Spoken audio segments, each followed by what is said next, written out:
بلا تخیر اب فضیلت الشیخ عظیم مذہبی اسکالر حضرت مولانا قاری صہیب شاہ صاحب آف کراچی۔ السلام علیکم ورحمۃ اللہ وبرکاتہ۔ نحمدہ ونصلی علی رسولہ الکریم، اما بعد فاعوذ باللہ من الشیطان الرجیم، بسم اللہ الرحمن الرحیم۔ قل ان کنتم تحبون اللہ فاتبعونی یحببکم اللہ ویغفر لکم ذنوبکم واللہ غفور الرحیم۔ رب اشرح لی صدری ویسر لی امری واحلل عقدۃ من لسانی یفقہوا قولی۔ سبحانک لا علم لنا الا ما علمتنا انک انت العلیم الحکیم۔ اللہم انفعنا بما علمتنا وعلمنا ما ينفعنا وزدنا علما۔ اللہم انا نعوذ بک من علم لا ينفع ومن قلب لا يخشع ومن نفس لا تشبع ومن دعوت لا تسمع۔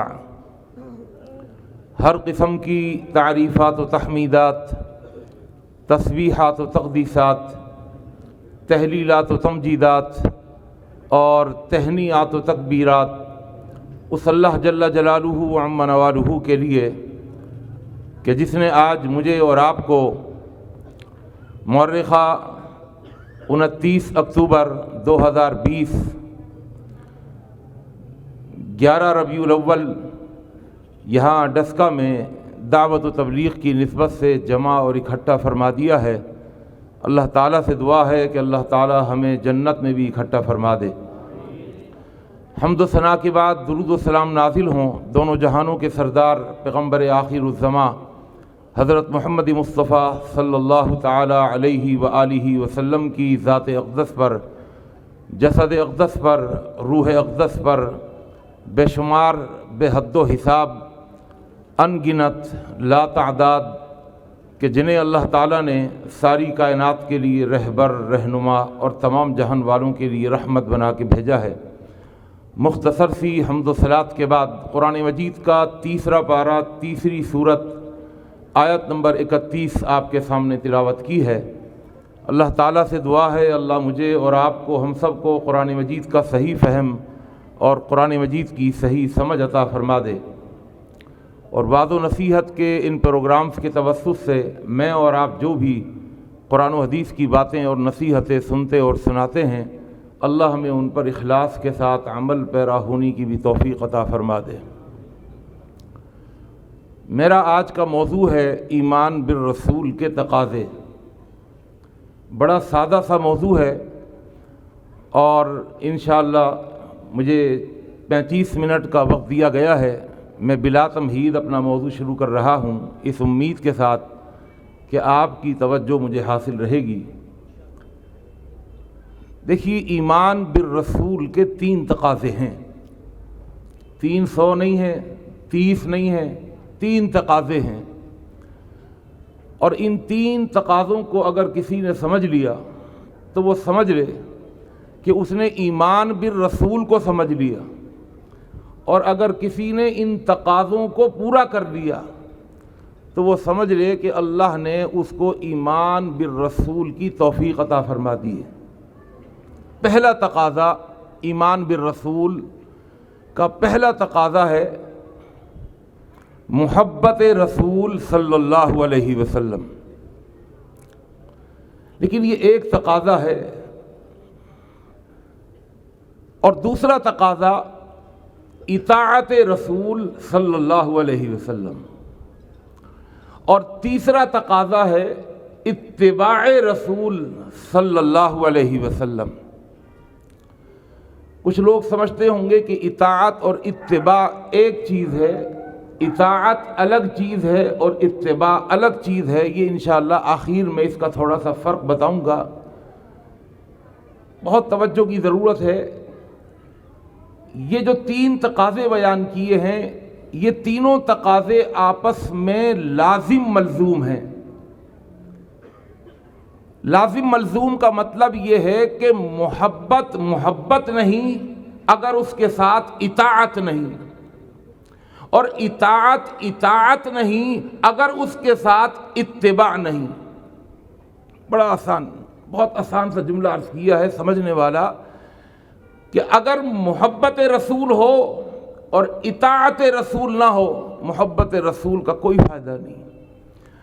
اور بڑی ذمہ داری سے بات عرض کر رہا ہوں کہ محبت رسول بھی ہو، اطاعت رسول بھی ہو، لیکن اتباع رسول نہ ہو تو محبت رسول بھی غیر معتبر اور اطاعت رسول بھی غیر معتبر۔ ایک چھوٹی سی سواری ہے جسے ہم رکشا کہتے ہیں، اس کے 3 پہیے ہوتے ہیں، 3 ویل ہوتے ہیں۔ اگر اس میں سے ایک ویل نکال لیا جائے کیا رکشا چل سکتا ہے؟ نہیں چلے گا۔ 4 ویل گاڑی، اس کے 4 پہیے ہیں، اگر ایک نکال دیا جائے لیکن 3 پرفیکشن کے ساتھ موجود ہوں، جتنی اس میں ہوا چاہیے اتنی ہوا ہو، بالکل نئے ٹائر ہوں، لیکن کسی 4 ویل گاڑی میں سے ایک پہیہ نکال دیں، ایک ٹائر نکال دیں، وہ 4 ویل گاڑی چلے گی نہیں۔ چلے گی اس وقت جب تک 4 اس کے ویل لگ جائیں۔ رکشا اس وقت چلے گا جب تک اس کے 3 ویل بیک وقت موجود ہوں۔ تینوں ویل آپس میں لازم ملزوم ہیں۔ تو اطاعت رسول اور محبت رسول اور اتباع رسول صلی اللہ علیہ وسلم، یہ ایمان بالرسول کے 3 تقاضے ہیں اور جو آپس میں لازم ملزوم ہیں۔ دیکھیے، ابو طالب یہ حضور کے چچا تھے، اور انہوں نے اللہ کے رسول صلی اللہ علیہ وسلم سے سچی محبت کی تھی، پتہ ہے نا، سچی محبت، اور اتنی سچی محبت کی تھی کہ اللہ اکبر، الرحیق المختوم کا آپ مطالعہ کریں، سیرت کی کتابوں کا مطالعہ کریں، کہ ان کے اشعار تھے، دعوتنی وعرفت انک ناصحی وَلَقَدْ صَدَقْتَ ثُمَّ كُنْتَ أَمِينًا وَلَقَدْ عَلِمْتُ بِأَنَّ دِينَ مُحَمَّدٍ مِّنْ خَيْرِ الْأَدْيَانِ الْبَرِيَّةِ دِينًا لَوْلَا الْمَلَامَةُ أَوْ حِذَارُ مُصِبَّةٍ لَوَجَدْتَنِي سَمْحًا بِذَاكَ مُبِينًا۔ بڑی محبت، اتنی محبت کہ شعب ابی طالب میں جب اللہ کے رسول صلی اللہ علیہ وسلم سے بائیکاٹ کیا گیا تو ابو طالب بھی اللہ کے رسول صلی اللہ علیہ وسلم کے ساتھ ہی رہے کہ اگر میرے بھتیجے سے بائیکاٹ کرتے ہو تو مجھ سے بھی بائیکاٹ کرو۔ اور صحابہ کہتے ہیں کھانے کے لیے کچھ نہیں ہوتا تھا، ہم درخت کے پتے کھایا کرتے تھے اور ہمیں جو اجابت ہوتی تھی وہ بکری کی مینگنی کی طرح ہوتی تھی۔ جانور کے چمڑے کو پانی میں بھگو کر نرم کر کے کھایا کرتے تھے، اور ابو طالب بھی اللہ کے رسول صلی اللہ علیہ وسلم کے ساتھ رہے، 1 ہفتہ نہیں، 2 ہفتہ نہیں، 1 مہینہ نہیں، 1 سال نہیں، 2.5 پونے 3 سال تک ابو طالب اپنے بھتیجے کے ساتھ رہے۔ بڑی سچی محبت۔ اور وہ کہا کرتے تھے واللہ لن یصلوا الیک بجمعہم حتی اوسد فی التراب دفینا، اے میرے بھتیجے، اگر یہ سارے کے سارے جمع ہو جائیں، اکٹھے ہو جائیں، لن یصلوا الیک، یہ سب جمع ہو کر اکٹھے ہو کر یہ تجھ تک نہیں پہنچ سکیں گے، حتی اوسد فی التراب دفینا، جب تک کہ مجھے مٹی کے اندر دفن نہیں کر دیا جاتا۔ میرے جیتے جی یہ تیرا بال بھی بیگا نہیں کر سکتے۔ اتنی سچی محبت کہ جب خطرہ لاحق ہوا کہ اللہ کے رسول صلی اللہ علیہ وسلم کو قتل کر دیا جائے گا تو اپنے سگے بیٹے کو اللہ کے رسول کے بستر پر سلاتے اور اللہ کے رسول کو اپنے بیٹے کے بستر پر سلاتے کہ اگر خدا نہ خواستہ قتل ہو بھی جائے تو میرا بیٹا قتل ہو جائے لیکن اللہ کے رسول صلی اللہ علیہ وسلم محفوظ رہیں۔ بڑی سچی محبت۔ ان کے انتقال کا وقت آ گیا، محبت کی، اطاعت نہیں کی۔ جب انتقال کا وقت آیا تو اللہ کے رسول صلی اللہ علیہ وسلم کو پتہ چلا، آپ گئے ابو طالب کے گھر کے اندر، اور آپ کو بھی ابو طالب سے بڑی محبت تھی کیونکہ آپ نے دیکھا کہ بہت ساتھ دیا میرا۔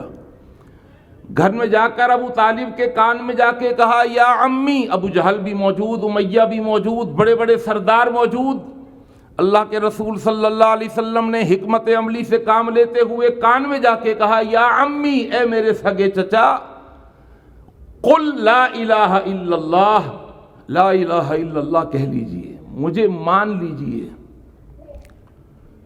اور میری مان لیجئے۔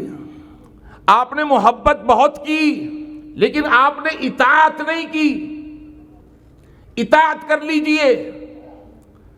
نبی کو مان لیا لیکن نبی کی نہیں مانی، کلمہ نہیں پڑھا۔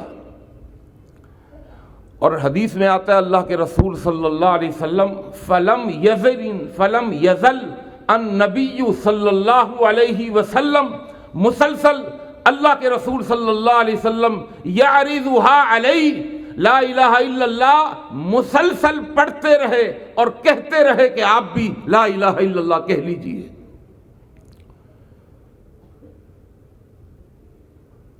لیکن ابو طالب نے انکار کر دیا، فابا ان یقول لا الہ الا اللہ، کہنے لگا اے بھتیجے مجھے جہنم کی آگ منظور ہے لیکن لوگوں کی عار منظور نہیں ہے۔ لوگ کہیں گے بہادر نہیں تھا، دلیر نہیں تھا، بزدل تھا، ڈر گیا جہنم سے، جہنم کی آگ منظور ہے۔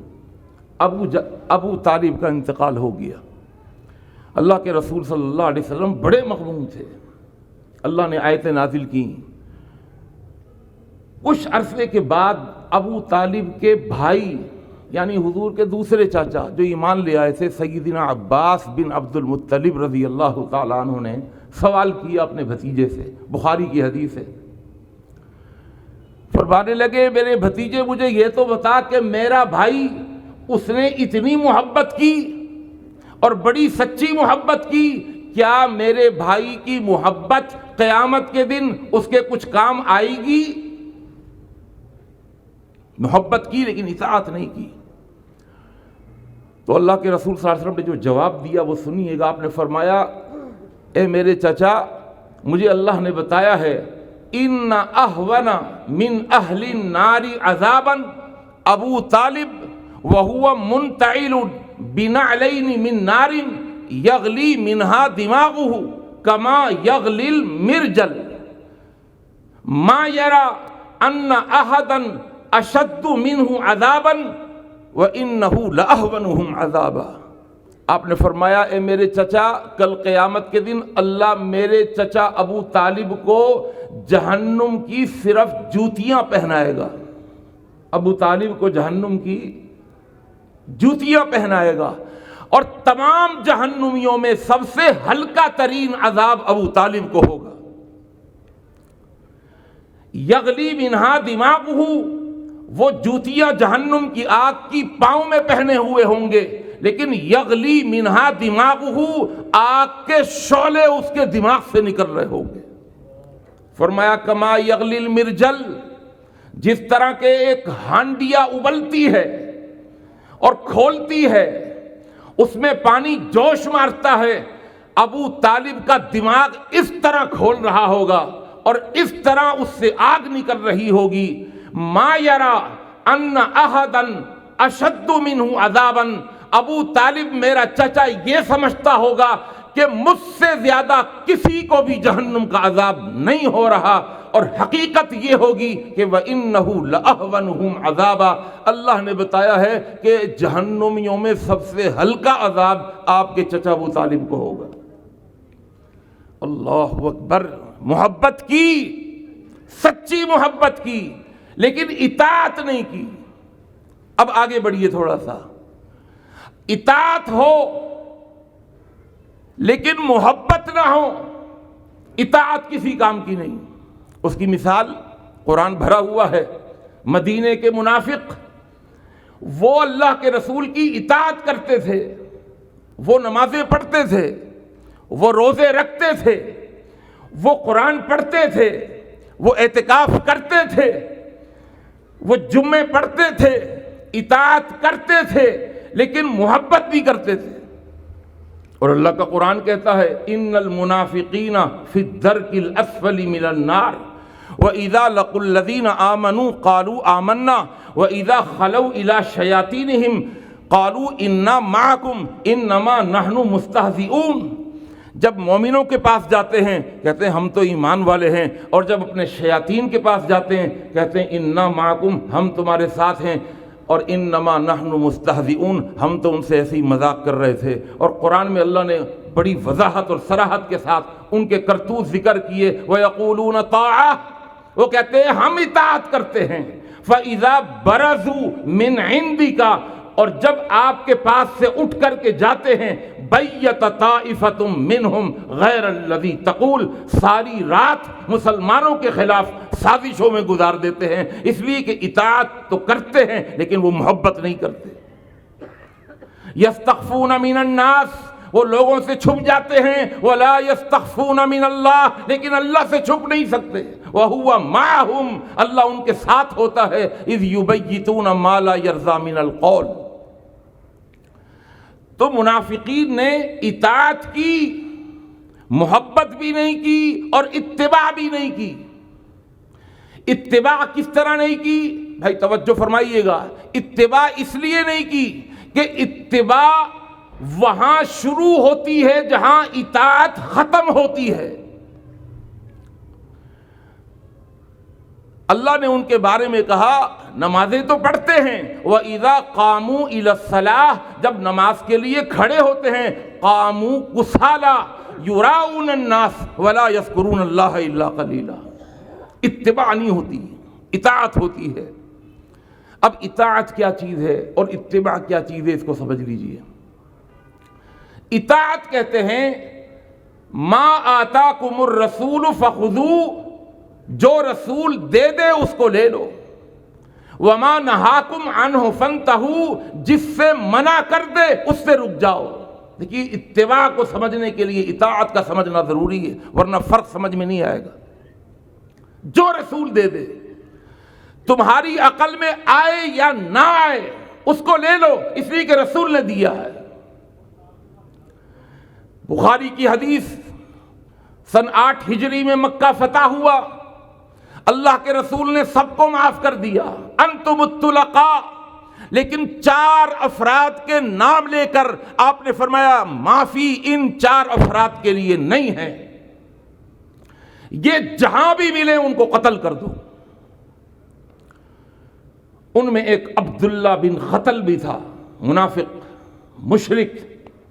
یہ عبداللہ بن خطل یہ اپنی لونڈیوں کے ذریعے سے اللہ کے رسول کی ہجو کروایا کرتا تھا، بڑا مالدار آدمی تھا۔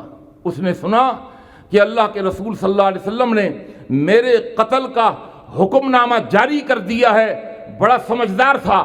اس نے کہا میں ایک ایسی جگہ پر چلا جاتا ہوں جہاں پر جانے کے بعد نبی کے ساتھی مجھے قتل نہیں کر سکتے، نبی بھی مجھے قتل نہیں کر سکتا۔ وہ بھاگا اور خانہ کعبہ کے اندر بیت اللہ کے پردے کے ساتھ چمٹ گیا اور کہنے لگا کہ قرآن یہ کہتا ہے وَمَن دَخَلَهُ كَانَ آمِنًا۔ سنیے، اب اللہ کا قرآن کہتا ہے جو بھی کعبۃ اللہ کے اندر، بیت اللہ کے اندر داخل ہو گیا، کان آمینہ، اس کو امن مل گیا۔ داخل ہونے والے کو امن کون دے رہے بھائی؟ اللہ دے رہے۔ سمجھنے والی بات ہے، اللہ جس کو امن دے دے اسے کوئی قتل کر سکتا ہے؟ قرآن کی آیت ہے، جو بھی داخل ہوگا وہ امن سے ہو جائے گا۔ صحابہ کرام ننگی تلواریں لے کر اس کا پیچھا کرتے ہوئے جب خانہ کعبہ کے قریب پہنچے، دیکھا کہ وہ خانہ کعبہ کے پردے سے چمٹا ہوا ہے، اپنی تلواریں روک لی، اللہ کے رسول صلی اللہ علیہ وسلم کی خدمت میں حاضر ہوئے، کہنے لگے اے اللہ کے رسول، ان عبداللہ بن خطل متعلق باستار الکعبہ، اے اللہ کے رسول جس کے قتل کا حکم دیا ہے وہ کعبہ کے پردے سے چمٹا ہوا ہے، اب اس کو امن دیں یا قتل کریں؟ اللہ کے رسول صلی اللہ علیہ وسلم نے فرمایا فَقْتُلُوهُ، اس کو اسی حالت میں اسی جگہ کے اندر قتل کر دیا جائے۔ بات عقل میں آئے یا نہ آئے، ما آتاکم الرسول فخذوہ، جو رسول دے دے اس کو لے لو اور جس سے روک دے اس سے رک جاؤ۔ اگر نبی کہے روزہ رکھو تو روزہ رکھنا عبادت، اور اللہ کی قسم بڑی ذمہ داری سے بات کر رہا ہوں، اگر اللہ کا رسول کہہ دے کہ روزہ نہ رکھو تو روزہ نہ رکھنا عبادت ہوگا، اور روزہ رکھنا ضلالت ہوگا، گمراہی ہوگا۔ میں اس کو ثابت کروں گا۔ بخاری کی حدیث، اللہ کے رسول صلی اللہ علیہ وسلم جب فتح مکہ کے لیے نکلے، قراء الغمیم کے مقام پر پہنچے، مکہ بالکل قریب ہے، رمضان کا مہینہ ہے، صحابہ نے رمضان کے فرضی روزے رکھے ہوئے ہیں، اللہ کے رسول نے بھی رمضان کا فرضی روزہ رکھا ہوا ہے، اور مکہ کے قریب پہنچ گئے، عصر کی نماز پڑھائی، صحابہ نے عرض کی اللہ کے رسول گرمی کی شدت اور حدت کی وجہ سے لوگ پیاس کی شدت سے نڈھال ہو رہے ہیں، بے ہوش ہو رہے ہیں، روزہ رکھا ہوا ہے، رمضان کا فرضی روزہ ہے، کیا حکم ہے؟ اللہ کے رسول صلی اللہ علیہ وسلم نے فرمایا ان سے جا کر کے کہو کہ اپنا روزہ توڑ دیں۔ اعلان کیا گیا کہ اللہ کے رسول فرما رہے ہیں روزہ توڑ دو، کسی نے بھی روزہ نہیں توڑا کہ عصر کا وقت ہو ہی چکا ہے، نماز پڑھ چکے ہیں، سورج غروب ہونے والا ہے، تھوڑا سا وقت باقی رہ گیا ہے، ہم روزہ کیوں توڑیں؟ اللہ کے رسول صلی اللہ علیہ وسلم کو بتایا گیا کہ روزہ کسی نے نہیں توڑا۔ آپ پریشان ہوئے کہ کیا ہوا صحابہ کو، میرے حکم کی تعمیل نہیں کی؟ پوچھا، اللہ کے رسول صلی اللہ علیہ وسلم نے اس بات کو سمجھ لیا۔ صحابہ نے کہا اللہ کے رسول آپ نے جو رکھا ہوا ہے اس لیے ہم نے بھی رکھا ہوا ہے۔ آپ نے فرمایا ٹھیک ہے، پانی کا ایک پیالہ لاؤ۔ پانی کا ایک پیالہ لایا گیا، اور اللہ کے رسول صلی اللہ علیہ وسلم نے پانی کا پیالہ سب کو دکھایا اور فرمایا کہ اپنے روزوں کو توڑ دو، اس لیے کہ میں محمد صلی اللہ علیہ وسلم بھی اپنے روزے کو توڑ رہا ہوں۔ آپ نے پانی کا پیالہ منہ سے لگایا اور اپنا روزہ توڑ دیا، صحابہ نے بھی اپنا روزہ توڑ دیا۔ لیکن چند صحابہ وہ تھے کہ جنہوں نے روزہ نہیں توڑا، بخاری کی حدیث ہے۔ چند صحابہ نے کہ یار ہم تو جوان ہیں، ہمارے اندر بڑی ول پاور ہے، ہمارے اندر بڑی برداشت ہے، اور ابھی تھوڑا سا وقت رہ گیا، رمضان کا فرضی روزہ ہے اور ہمارے اندر بڑا اسٹیمنا ہے، ہم روزہ پورا کر سکتے ہیں۔ انہوں نے روزہ نہیں توڑا، اکثریت نے روزہ توڑ دیا۔ اللہ کے رسول صلی اللہ علیہ وسلم کے کانوں میں بات اور بھنک پڑ گئی کہ کچھ صحابہ نے روزہ نہیں توڑا، اکثر نے توڑ دیا۔ آپ پھر خیمے سے باہر نکلے اور آپ نے کیا فرمایا؟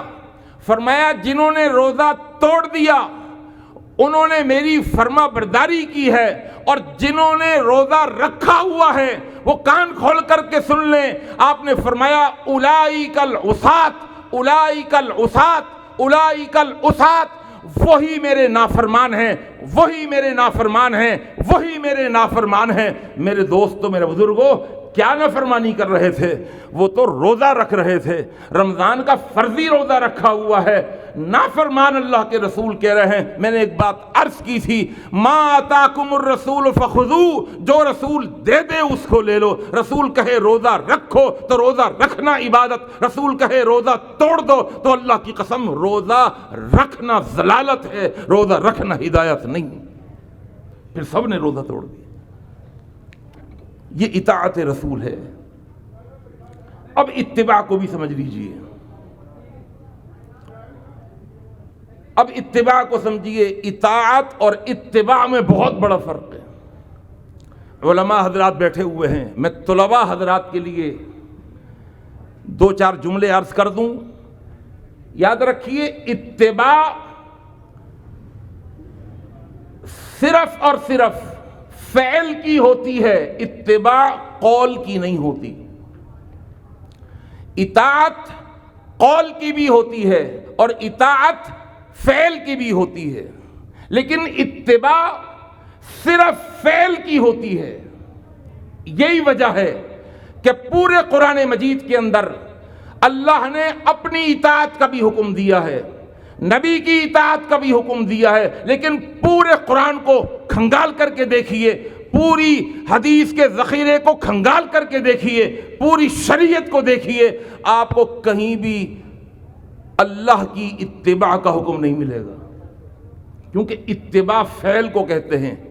اللہ کر کے نہیں بتائے گا، کر کے نبی بتائے گا۔ آ رہی ہے بات سمجھ؟ اللہ تو کہے گا یہ کر لو، اس طرح کر لو، اس طرح کر لو، نبی کا کہنا۔ کر کے کون بتائے گا؟ اللہ کر کے نہیں بتائے گا۔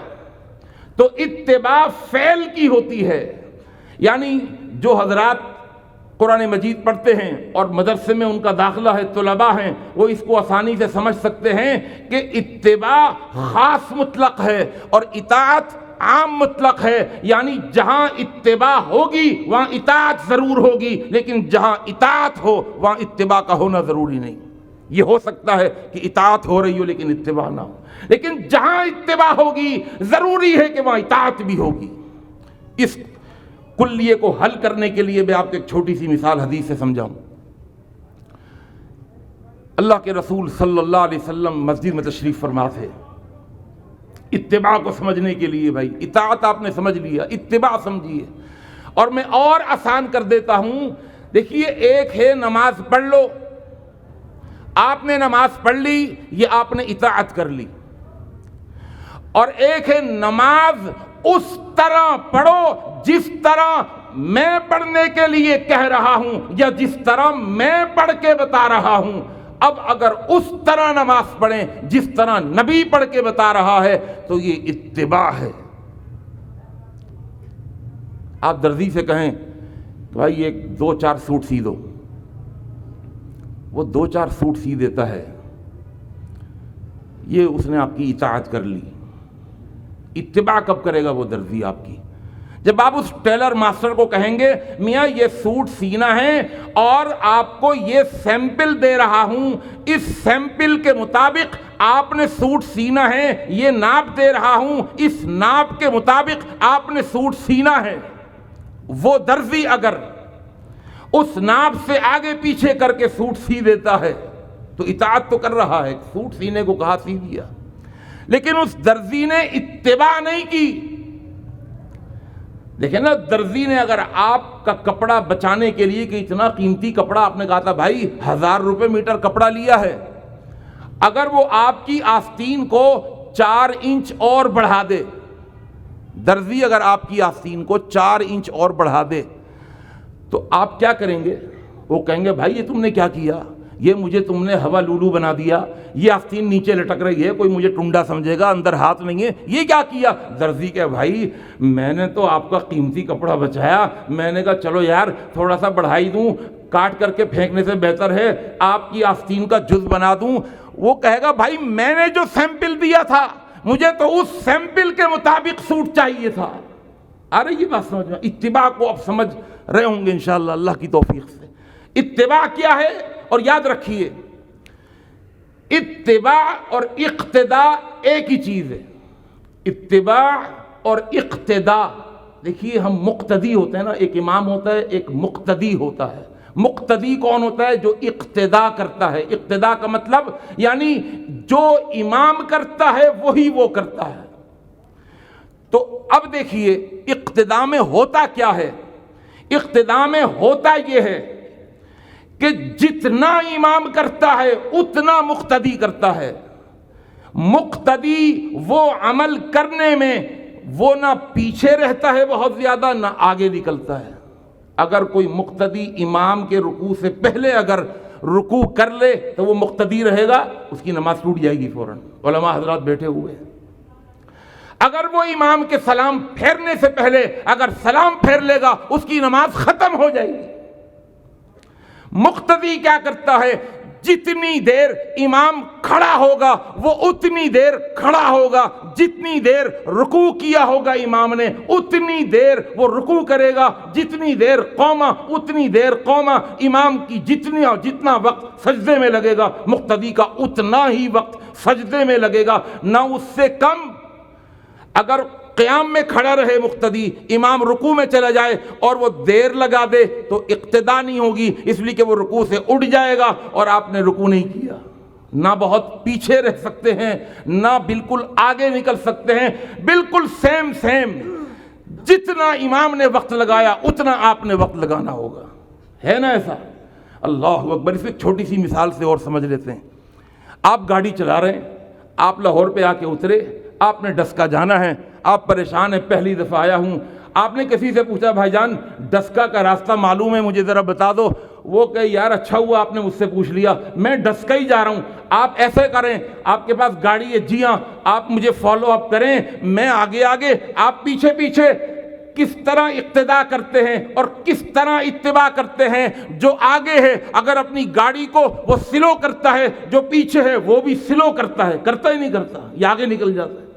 وہ روکے گا، پیچھے والا بھی روکے گا، وہ رائٹ ٹرن کرے گا، لیفٹ ٹرن کرے گا، جو پیچھے والا ہے وہ بھی رائٹ اور لیفٹ ٹرن کرے گا، نہ وہ آگے نکلے گا نہ بہت زیادہ پیچھے رہے گا۔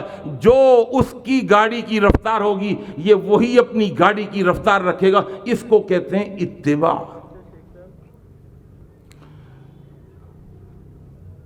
نمونہ کیا ہے؟ جو نمونہ دیا گیا اس کے مطابق سوٹ سی کر کے دینا ہے۔ اللہ دین کے لیے نمونہ کیا ہے؟ فرمایا لقد کان لکم فی رسول اللہ اسوۃ حسنہ، بخاری کی حدیث ہے، ترمذی کی حدیث۔ جاء رجل، ایک شخص آیا اللہ کے رسول صلی اللہ علیہ وسلم کا صحابی، فی المسجد، مسجد کے اندر، اور اس نے نماز پڑھی۔ نماز پڑھنے کے بعد وہ اللہ کے رسول صلی اللہ علیہ وسلم کے پاس آیا، فسلم، اس نے کہا السلام علیکہ یا رسول اللہ۔ آپ نے فرمایا وعلیکم السلام، ارجع، واپس جا، فصلی، نماز پڑھ، فإنک لم تصلی، اس لیے کہ تو نے نماز نہیں پڑھی۔ حالانکہ نماز اس نے پڑھی تھی، آپ نے کیا فرمایا؟ تم نے نماز نہیں پڑھی۔ وہ پھر چلا گیا، پھر نماز پڑھ لی، پھر آیا، سلام کرا، فرمایا وعلیکم السلام، ارجع، واپس جاؤ، فصلی، نماز پڑھو، اس لیے کہ فإنک لم تصلی، تم نے نماز نہیں پڑھی۔ کیوں جی؟ پڑھی تھی نماز یا نہیں پڑھی تھی؟ پڑھیے، صحابہ دیکھ رہے ہیں، اللہ کے رسول نماز پڑھتا ہوا دیکھ رہے ہیں، لیکن آپ اس کی نماز پڑھی ہوئی کو فرما رہے ہیں تو نے نماز نہیں پڑھی۔ وہ پھر چلا گیا، اس نے تیسری مرتبہ نماز پڑھ لی، بخاری کی حدیث، صحیح مسلم کی حدیث۔ تیسری مرتبہ آیا، نماز پڑھ کر اللہ کے رسول صلی اللہ علیہ وسلم کو سلام کرا، آپ نے فرمایا وعلیکم السلام، ارجع، واپس جا، فصلی، نماز پڑھ۔ یہاں اللہ کے رسول رکے نہیں کہ نماز پڑھ، فرمایا فإنک لم تصلی، میں اس لیے نماز پڑھوا رہا ہوں چونکہ تو نے نماز نہیں پڑھی۔ پڑھی ہوئی نماز کو کل عدم قرار دیا جا رہا ہے۔ اطاعت کر رہا تھا وہ۔ اطاعت کیا ہے؟ جو رسول نے کہا کہنا مان لیا، رسول نے کہا نماز پڑھو، نماز پڑھ رہے ہیں، لیکن اتباع نہیں تھی۔ اتباع کیا چیز ہے؟ جب 3 دفعہ نماز پڑھ لی اور اللہ کے رسول نے فرمایا چوتھی مرتبہ بھی جاؤ جا کے نماز پڑھو، تم نے نماز نہیں پڑھی، اس نے کہا علمنی الصلاۃ یا رسول اللہ، اے اللہ کے رسول مجھے نماز سکھا دیجئے، مجھے بتا دیجئے میری نماز میں کون سی ایسی غلطی ہے جس کی وجہ سے 3 مرتبہ پڑھی ہوئی نماز کو آپ کل عدم قرار دے رہے ہیں، آپ کہتے ہیں نماز ہی نہیں پڑھی۔ آپ نے فرمایا تمہاری نماز کے اندر اطاعت تو ہے لیکن اتباع نہیں ہے۔ اتباع کیا چیز ہے؟ صلو کما رأیتمونی اصلی، اس طرح نماز پڑھو جس طرح مجھے نماز پڑھتے ہوئے دیکھ رہے ہو۔ تمہاری نماز کے اندر رکوع ہے لیکن رکوع کے اندر اطمینان نہیں ہے، تمہاری نماز کے اندر قومہ ہے، قیام ہے، لیکن اس کے اندر اطمینان نہیں ہے، تو جلدی جلدی نماز پڑھ رہا ہے، رکوع کے بعد فوراً کھڑا ہوتا بھی نہیں کہ فوراً سجدے میں چلا جاتا، نہ تیرا سجدہ مکمل، نہ تیرا رکوع مکمل، نہ تیرا قومہ مکمل، تو جلدی جلدی جو نماز پڑھ رہا ہے تیری نماز ہو رہی ہے لیکن اطاعت ہے، یہ اتباع نہیں ہے، اور اطاعت نہیں اگر اس کے ساتھ اتباع نہیں۔ وہ صحابی رسول اللہ کے رسول سے محبت بھی کرتا تھا، سچی محبت، اطاعت بھی کر رہا تھا، لیکن اس کی اطاعت غیر معتبر، کیوں؟ اس لیے کہ اطاعت تو تھی لیکن اتباع نہیں تھی۔ ایک اور حدیث ترمذی کی، بس وہ سنا کر اپنی بات مکمل کرنے لگا ہوں، بہت توجہ فرمائیے گا۔ آخری حدیث بعث رسول اللہ صلی اللہ علیہ وسلم عبداللہ بن رواحہ فی سریۃ، اللہ کے رسول صلی اللہ علیہ وسلم نے اپنے ایک صحابی عبداللہ بن رواحہ کو ایک قافلے کا لشکر کا امیر بنا کر آپ نے جمعے کی صبح اس قافلے کو روانہ کر دیا۔ فوافق ذلك یوم الجمعہ، فوافق ذلك یوم الجمعہ، اتفاق کی بات کہ وہ جمعے کا دن تھا، وہ جمعے کا دن تھا، اور عبداللہ بن رواحہ کہتے ہیں کہ میرے دل میں خیال آیا کہ اتخلف و اصلی مع رسول اللہ صلی اللہ علیہ وسلم ثم الحقہم، خیال یہ آیا کہ میں آج جمعے کا دن ہے، اللہ کے رسول ایک جنگ پر روانہ کر رہے ہیں، ایک لشکر کا امیر بنا کر، کیا قسمت کیا نصیب میں وہاں شہید ہو جاؤں اور اللہ کے رسول صلی اللہ علیہ وسلم سے پھر کبھی ملاقات ہو یا نہ ہو، کیا ہی اچھا ہو کہ میں آج اللہ کے رسول صلی اللہ علیہ وسلم کے ساتھ جمعہ پڑھ لیتا ہوں۔ میں نے اپنے ساتھیوں کو روانہ کر دیا، میں نے اپنے ساتھیوں کو روانہ کر دیا، اور دل میں خیال آیا کہ میرے پاس سواری بڑی سبک رفتار ہے، گھوڑا بہت تیز ہے، میرے ساتھی مجھ سے دور تو چلے جائیں گے، لیکن میں جمعے کی نماز کا سلام پھیر کر اپنے گھوڑے کی پشت پر بیٹھ کر اپنے گھوڑے کو سر پٹ دوڑاتا ہوا اپنے قافلے والوں سے جا ملوں گا۔ ایک پنج دو کار، ایک تیر سے دو شکار، مجھے اللہ کے رسول صلی اللہ علیہ وسلم کے حکم کی تعمیل کرنے کا بھی ثواب مل جائے گا، اور اللہ کے رسول کے پیچھے جمعہ پڑھنے کا بھی ثواب مل جائے گا۔ بھائی بہت توجہ فرمائیے گا، بس یہ آخری حدیث ہے، اس حدیث کے اندر ایک نقطہ عرض کرنا ہے جو میرے موضوع سے متعلق ہے۔ کتنی پیاری سمجھے، دیکھیں نا، کوئی بڑا خطیب آتا ہے اس کے پیچھے جمعہ پڑھنے کے لیے، ہم کہتے ہیں نہیں یار اپنے کاموں کو آگے پیچھے کرو، ان کے پیچھے جمعہ پڑھنا ہے، اور اللہ کے رسول جمعہ پڑھائیں اور مسجد نبوی ہو، اور مسجد نبوی میں صحابہ کی کیا خواہش ہوگی، اور جمعے کا اجر و ثواب، سبحان اللہ۔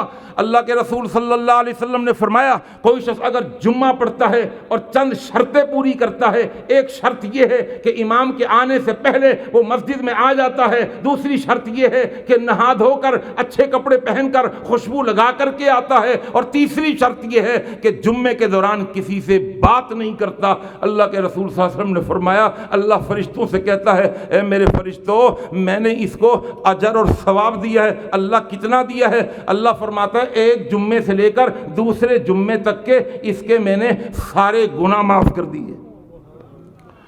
اللہ فرماتا ہے اور بھی لکھو۔ اللہ اب کیا لکھیں؟ اللہ فرماتا ہے لکھو میں نے ہفتے کے بھی گناہ معاف کر دیے، اتوار کے گناہ بھی معاف کر دیے، پیر کے بھی گناہ معاف کر دیے۔ اللہ ابھی ہفتہ آیا نہیں، ابھی اتوار آیا نہیں، ابھی پیر کا دن آیا نہیں، ابھی اس نے گناہ کیے نہیں۔ رب کہتا ہے جمعہ پڑا ہے، شرطیں پوری کر کر یہ گناہ بعد میں کرے گا، معافی میں پہلے دے رہا ہوں۔ اللہ بس، اللہ کہتا ہے اور لکھو۔ اللہ اب کیا لکھیں؟ رب کہتا ہے یہ دکان سے چل کر، گھر سے چل کر، یہ جو میری مسجد میں آیا ہے نا، اس کے کتنے قدم اٹھے ہیں، ایک ایک قدم کو لکھنا۔ اللہ کیا دینے لگا ہے؟ اللہ فرماتا ہے ایک ایک قدم کے بدلے ایک ایک سال کے روزوں کا ثواب، اور ایک ایک سال کی رات کی تہجد کی نماز کا ثواب۔ ایک ایک قدم کے بدلے ایک سال، ایک روزہ نہیں، ایک سال کے روزے۔ ایک قدم اٹھایا ایک سال کے روزے، 100 قدم اٹھائے 100 سال کے روزے، 100 سال سے رات کی تہجد کی نماز پڑھ رہا ہے۔ یہ عبداللہ بن رواحہ جمعہ پڑھنا چاہتے تھے، اللہ کے رسول کے پیچھے پڑھنا چاہتے تھے، اور پھر جمعہ پڑھنے لگے۔ اللہ کے رسول صلی اللہ علیہ وسلم کی نگاہ پڑی عبداللہ بن رواحہ پر۔ آپ نے جمعے کے دوران عبداللہ بن رواحہ سے بات شروع کر دی۔ سنیے گا بھائی، آپ کا سوال ما منع کا، کس چیز نے تجھے منع کیا؟ ما منع کا، کس چیز نے تجھے روکا؟ ان تغدوا ما اصحابی کا، کہ تو صبح کے وقت اپنے ساتھیوں کے ساتھ نہیں نکلا۔ اب ان کا جواب سنیے، کہنے لگے اردت، اے اللہ کے رسول میں نے یہ چاہا، ان اصلی معک، کہ میں آپ کے پیچھے جمعے کی نماز پڑھ لوں، کیا قسمت، کیا نصیب۔ ثم الحقہم، اور پھر نماز کا سلام پھیرتے ہی میں اپنے ساتھیوں سے جا کر کے مل جاؤں، اپنے گھوڑے کو سر پر دوڑاتا ہوا اپنے ساتھیوں کے ساتھ جا کر کے مل جاؤں، آپ کے پیچھے جمعہ پڑھنے کا ثواب بھی پالوں اور اپنے ساتھیوں کے ساتھ مل کر میدان جنگ میں شہید ہو جاؤں اور وہ اجر و ثواب بھی پالوں۔ تو آپ نے شاباش دی، بڑا نیکیوں کا طالب ہے، بڑا دیندار ہے، بڑی محبت کرنے والا ہے۔ آپ نے کیا فرمایا؟ آپ نے فرمایا تو ثواب کے چکر میں رک گیا۔ اے عبداللہ، اب ثواب کی بات تو نے کر دی تو اب سن۔ آپ نے فرمایا والذی نفس محمد بیدہ، کوئی بات اللہ کے رسول بغیر قسم کھا کے کہہ دینا وہ بات وزنی ہوتی ہے، لیکن اس وزنی بات میں اور وزن ڈالنے کے لیے اللہ کے رسول قسم کھا کے کہتے ہیں قسم ہے اس ذات کی جس کے ہاتھ میں مجھ محمد کی جان ہے، لو انفقت، اگر تو خرچ کرے، ما فی الارض جمیعا، کیا خرچ کرے؟ سونا چاندی، 1 تولہ 2 تولہ، کہا نہیں، ما انفقت لو انفقت ما فی الارض جمیعا۔ دیکھیے جی، خرچ تو وہ کرے جس کے پاس ہو، سمجھنے والی بات ہے، اور کسی کے پاس اتنی بڑی ملکیت تو ہو نہیں سکتی کہ پوری زمین کا کوئی اکیلا مالک بن جائے۔ بن سکتا ہے کوئی اکیلا مالک؟ نہیں بن سکتا۔ زمین کے اوپر جتنا سونا ہے، جتنی چاندی ہے، جتنے ہیرے جواہرات ہیں، جتنی قیمتی چیزیں ہیں، جتنے پہاڑ ہیں، جو بھی ہے سارا مال و متاع، اگر سب کا سب تجھ کو دے دیا جائے اور پہلے تجھ کو ان سب چیزوں کا مالک بنا دیا جائے، اور پھر یہ ساری چیزیں تو اللہ کے راستے میں خرچ کر دے، اللہ کے راستے میں پوری زمین دے دے، اللہ کے راستے میں زمین کا پورا سونا چاندی ہیرے جواہرات پورا مال و متاع اللہ کے راستے میں دے دے، تو ثواب تو ملے گا نا بھائی۔ ایک دینار دے گا اس کا بھی ثواب ہے، اور کوئی پوری زمین دے رہا ہے، پوری زمین کا سونا چاندی ہیرے جواہرات دے رہا ہے، اس کا کتنا ثواب ہوگا؟ فرمایا پھر اللہ تجھے وہ اجر و ثواب دے دے، پوری زمین کو اللہ کے راستے میں خرچ کرنے کا، پورے سونے چاندی ہیرے جواہرات کو اللہ کے راستے میں خرچ کرنے کا اللہ تجھے ثواب بھی دے دے۔ پھر تو اپنا ثواب لے کر اپنے ان ساتھیوں کے ساتھ مقابلہ کر اور اپنے ان ساتھیوں سے کہے کہ میرے پاس اجر و ثواب اتنا ہے کہ پوری زمین کو اللہ کے راستے میں خرچ کرنے کا اجر و ثواب، زمین پر سارا سونا چاندی ہیرے جواہرات اللہ کے راستے میں خرچ کرنے کا ثواب ہے۔ اللہ کے رسول صلی اللہ علیہ وسلم نے فرمایا تیرا ثواب اور ان کا ثواب میں بتا دوں۔ آپ نے فرمایا ما ادرکت فضل غدوتہم، علماء جانتے ہیں اللہ کے رسول نے لفظ غدوہ کو ذکر کیا وضاحت کے ساتھ، صراحت کے ساتھ، کہ وہ جو صبح نکل گئے نا، صبح نکلے گا تو بھی اطاعت کر لے گا، لیکن انہوں نے اطاعت بھی کی، اتباع بھی کی۔ میں نے ان سے کہا تھا کہ نکلنا ہے اور جمعے کی صبح نکلنا ہے، انہوں نے اطاعت بھی کی، اتباع بھی کی۔ ان کی اتباع پر جو اللہ ان کو اجر و ثواب عطا فرمائے گا، تیرا یہ سارا اجر و ثواب مل کر اس اجر و ثواب کے برابر نہیں پہنچ سکتا۔ اللہ اکبر۔ آج یہ امت کہاں کھڑی ہوئی ہے؟ آج ہم صرف محبت رسول پر ہی اٹکے ہوئے ہیں، اطاعت رسول، پھر اس کے بعد اتباع رسول۔ نہ اطاعت رسول ہو رہی ہے، نہ اتباع رسول ہو رہی ہے۔ میرے دوستو، میرے بزرگوں، یہ 12 ربیع الاول کی رات ہے، اور آپ دیکھیں یہ چراغاں، نہ یہ اطاعت ہے اور نہ یہ اتباع۔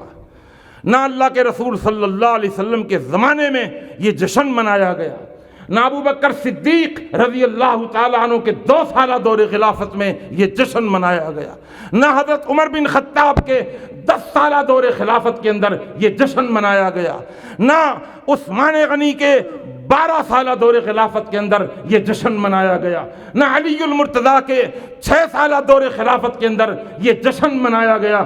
اور بخاری، امام بخاری نے لکھی 200 سال کے بعد، اللہ کی قسم بخاری کو اٹھا کر کے دیکھیے، اس کے اندر ہر باب ملے گا امام بخاری نے دفاع کیا ہے، فرقہ جہمیہ کا دفاع کیا ہے۔ اگر یہ کوئی فتنہ ہوتا امام بخاری اس کا بھی دفاع کرتے، لیکن امام بخاری کی صحیح بخاری اٹھا کے دیکھیے، اس کے اندر بھی عید میلاد النبی کا کوئی ذکر نہیں۔ اور پھر آپ سب اس بات کو جانتے ہیں، میں بس آخری جملے عرض کر رہا ہوں سمجھنے والوں کے لیے، یہ سب ہم جانتے ہیں اور اس پر سب کا اتفاق ہے، دیوبندی ہوں، بریلوی ہوں، اہل حدیث ہوں، وہ شیعہ ہوں، چشتی ہوں، سہروردی ہوں، قادری ہوں، سب کا اس بات پر اتفاق ہے کہ 12 ربیع الاول یہ اللہ کے رسول صلی اللہ علیہ وسلم کی وفات کا دن ہے۔ لیکن تاریخ پیدائش کے اندر اختلاف ہے، کسی نے 7 ربیع الاول، کسی نے 8 ربیع الاول، کسی نے 11 ربیع الاول، کسی مورخ نے لکھا 12 ربیع الاول، کسی نے لکھا 18 ربیع الاول۔ پیران پیر جنہیں کہا جاتا ہے شیخ عبد القادر جیلانی، انہوں نے اپنی کتاب غنیۃ الطالبین میں اللہ کے رسول کی تاریخ پیدائش 10 محرم الحرام لکھی ہے۔ تاریخ پیدائش میں اتنا اختلاف اور تاریخ وفات میں اتفاق ہے، 12 ربیع الاول اللہ کے رسول صلی اللہ علیہ وسلم نے وفات پائی ہے۔